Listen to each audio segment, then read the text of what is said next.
आज हम medical astrology में सेकंड हाउस के रिलेटेड डिजीज को देखेंगे। Diseases of the second house. देखिए, जो दूसरा घर है, लगन तो इंपॉर्टेंट होता ही है। हर घर हॉरोस्कोप का इंपॉर्टेंट होता है। दूसरा घर किस लिहाज से इंपॉर्टेंट है? पहले घर का जो दूसरा घर होता है, किसी भी घर का जो दूसरा घर होता है, वो उसकी प्रमोशन को बढ़ाता है। The second house of any house represents the release of creative potential energy required by proceeding house. किसी का दूसरा घर, किसी भी घर का जो दूसरा घर है, उसका पोटेंशियल एनर्जी को वो बढ़ाता है और कार्मिक पास्ट के साथ जुड़ा हुआ होता है। जो कार्मिक एनर्जी होती है, पिछले जन्मों के कर्मों का फल होता है, वो अपने से अगले घर को फैसिलिएट करता है देने के लिए। इसका मतलब लगन का जो दूसरा घर है, वो लगन को पास्ट कर्मा से रिलेट कर रहा है। वहां की एनर्जी उसे लाके दे रहा है। वो क्या है? दूसरा घर कुटुंब का होता है।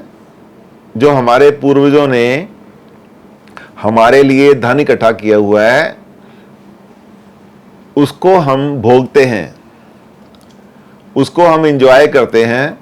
जो कुटुंब का वर्चस्व है, मार्केट रेपुटेशन है, समाज में जो स्थान है, उसको हम भोगते हैं। अच्छा या बुरा हमें भोगने में मिलता है। जब बच्चा किसी खानदान में पैदा होता है, उसका बचपन जो है वो अच्छा जाता है या बुरा जाता है, ये उसके पूर्वजों के उसके अपने पास्ट कर्मों की वजह से, उसके जो पूर्वज हैं उसे जो फैसिलिएट करते हैं, उसका भी दूसरा घर है। पहला घर लगन है और दूसरा घर लगन की वेल्थ को रिप्रेजेंट करता है, उसकी फैमिली को रिप्रेजेंट करता है, इसीलिए उसको धन भाव भी कहते हैं। बॉडी पार्ट्स में यदि हम देखें, हमारी मेडिकल एस्ट्रोलॉजी बॉडी पार्ट्स में डील करती है, तो उसमें हमारा फेस जो है वो दूसरे घर से देखा जाता है। हमारा माउथ जो है वो दूसरे घर से देखा जाता है। हमारी टंग जो है वो दूसरे घर से देखी जाती है। ओरल कैविटीज हमारी दूसरे घर से देखी जाती हैं। स्पीच भी हमारी दूसरे घर से देखी जाती है। नोज हमारा दूसरे घर से उसकी प्रोमिनेंस देखी जाती है। चिक्स, गाल जो हमारे होते हैं फेस के दोनों तरफ वाले, इसकी कितनी ब्यूटी है, डिंपल पड़ते हैं नहीं पड़ते हैं, फूले हुए हैं, अंदर दबे हुए हैं, दूसरे घर से देखा जाता है। राइट आई को दूसरा घर रिप्रेजेंट करता है। लोअर जा, ये हमारा जो जबड़ा है, उसका जो नीचे वाला हिस्सा है, उसको दूसरा घर रिप्रेजेंट करता है। थ्रोट, गला जो हमारा है, इसको भी दूसरा घर रिप्रेजेंट करता है। टीथ, हमारे जो दांत हैं, इनको भी दूसरा घर रिप्रेजेंट करता है। चिन, हमारी जो ठोडी है, वो उसको दूसरा घर रिप्रेजेंट करता है। एंड नेल्स, हमारे जो नाखून हैं, ये कैसे हैं, इनकी शेप कैसी है, ये दूसरा घर रिप्रेजेंट करता है।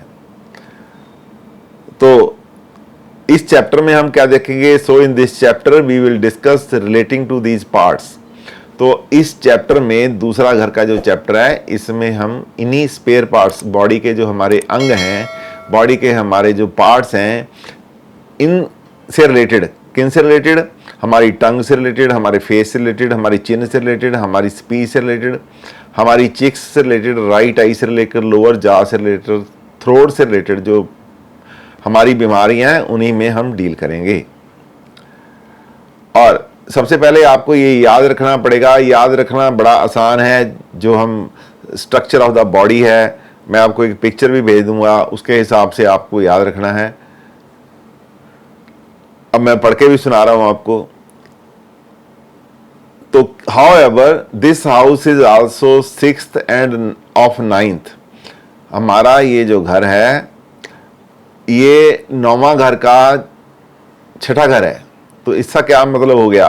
इसका मतलब ये हो गया कि जब तक आप कमाते नहीं, आपके पिता का जो नैसर्गिक घर है वो 9वां घर माना जाता है, नेचुरल हाउस ऑफ फादर।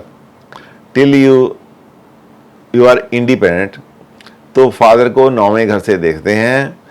उसका छठा स्थान होने के नाते फादर की बीमारी को भी हम यहीं से देखेंगे। किसी का पिता बीमार है तो हम यहीं से देखेंगे पिता को क्या प्रॉब्लम है। 8th फ्रॉम 7th, 7वां घर शादी का होता है, उससे 8वां है, ये क्या है? 7वां घर मार का स्थान है, ये लॉन्जिविटी का स्थान है। 7वां घर स्पाउज का है, ये उसका 8वां है, डेथ ऑफ द स्पाउज भी इसी से देखते हैं। एंड तीसरे घर का ये जो 12th ऑफ द थर्ड, तीसरे घर का 12वां स्थान है।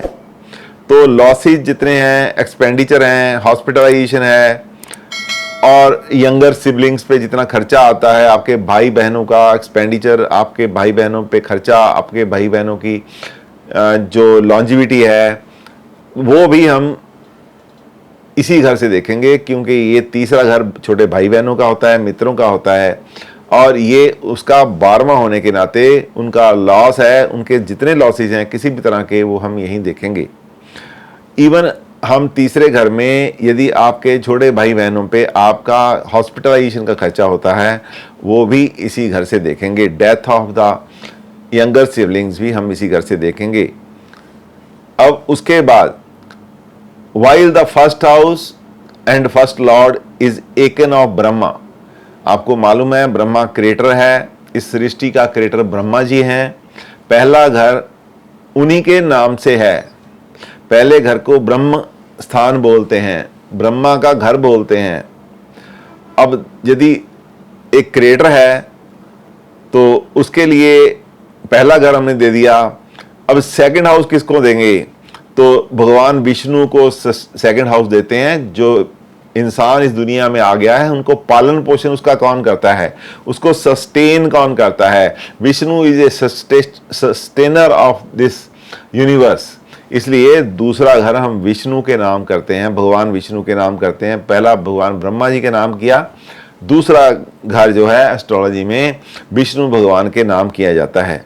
सेकंड हाउस इनडायरेक्टली कंट्रोल्स, दूसरा घर कई और चीजों भी कंट्रोल करता है। कौन कौन सी? एलोक्वेंस, आपकी बोलने की शक्ति, आपकी स्पीच करने की शक्ति। एलोक्वेंस वो स्पीच होती है, एलोक्वेंस वो बोलना होता है जो दूसरे पे प्रभाव डालता है, दूसरे को बांध के रखता है, हिप्नोटाइज करता है। जितना आपकी एलोक्वेंस स्पीच होगी दूसरे को उतना प्रभाव करेगी। वो कैसी है? आपके ऊपर। ओरेटरी, आपकी बोलने की पावर कैसी है, कैसे ओरेटर हैं, कैसे लेक्चर देते हैं आप, ये भी दूसरा घर बोलता है। विजन, देखने की जो हमारी इंद्रियां हैं, हमारी आंखें हैं, उनके बारे में सारा कुछ इन्हीं से देखा जाता है, यहीं से ही देखा जाता है। आंख के अंदर की बीमारी, आंख के बाहर की बीमारी, सारी हम यहीं से देखते हैं। फेथ इन सेक्रेड टेक्स्ट, आप कभी धार्मिक चीज़ों को पढ़ते हैं, उन पे विश्वास करते हैं, कितना विश्वास करते हैं ये भी हम दूसरे घर से ही देखते हैं। लाइज, आपके झूठ बोलने की आदत भी दूसरे घर से ही देखी जाती है। डिसाइड्स, मेमोरी, आपकी भूलने की आदत तो नहीं है, आपकी मेमोरी शार्प है, कितना याददाश्त आपकी कैसी है, ये हम उसी से देखते हैं। फॉक लोर, ज्वेलरी एंड जेम्स, आपके पास जो है वो पैसा जो कैश जैसा है। और कैश का धन, आपके पास धन कितना है वो भी वहीं से देखेंगे। आपके पास ज्वेलरी कितनी है, जेम्स कितने हैं। ज्वेलरी और जेम्स को कैश ही माना जाता है, क्योंकि ज्वेलरी और जेम्स को आप रात को, आधी रात को जाके किसी गोल्ड स्मिथ की दुकान पे जाके बेच सकते हैं। That is just like cash. जैसे हम नोट को जाके खरीद सकते हैं, ऐसी ज्वेलरी को भी बेच सकते हैं। प्रॉपर्टी को हम 4th हाउस से लेते हैं। ज्वेलरी और जेम्स भी हमारी प्रॉपर्टी है, लेकिन ये कैश प्रॉपर्टी है, कैश प्रॉपर्टी, कैश जैसी प्रॉपर्टी है। इसलिए हम 4th हाउस से इसको नहीं लेते, इसको हम दूसरे घर से लेते हैं, क्योंकि दूसरा घर धन स्थान है। जो सोना आपके पास पड़ा है, ज्वेलरी आपके पास पड़ी है, जेम्स आपके पास पड़े हैं, वो कैश जैसी है। आपको आज जरूरत पड़ी, आधे घंटे में आप उसको कैश करा सकते हो, इसलिए उसको भी दूसरे घर से लेते हैं। कारका फॉर दिस हाउस आज जुपिटर फॉर वेल्थ, बृहस्पति यहाँ पे धन का कारक है। और फैमिली का कारक है। मरकरी यहाँ स्पीच का कारक है और मेमोरी का कारक है, इंटेलिजेंसिया का कारक है। ल्यूमिनरी फॉर आइज, जो सूर्य और चंद्रमा है, यहाँ पे आंखों के कारक हैं, लेकिन ल्यूमिनरी में हमारी जो लस्टर है हमारी, वो वीनस के पास होती है, क्लैरिटी हमारी वीनस के पास होती है।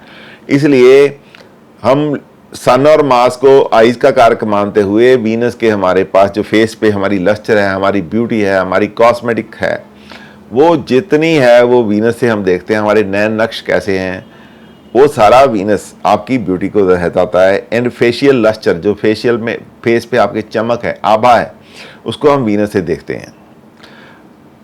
इन chart of Kalapurusha second house is occupied by sign Taurus. कालपुरुष की यदि कुंडली को देखा जाए तो दूसरे घर में टॉरस साइन आता है, जिसका मालिक शुक्र होता है।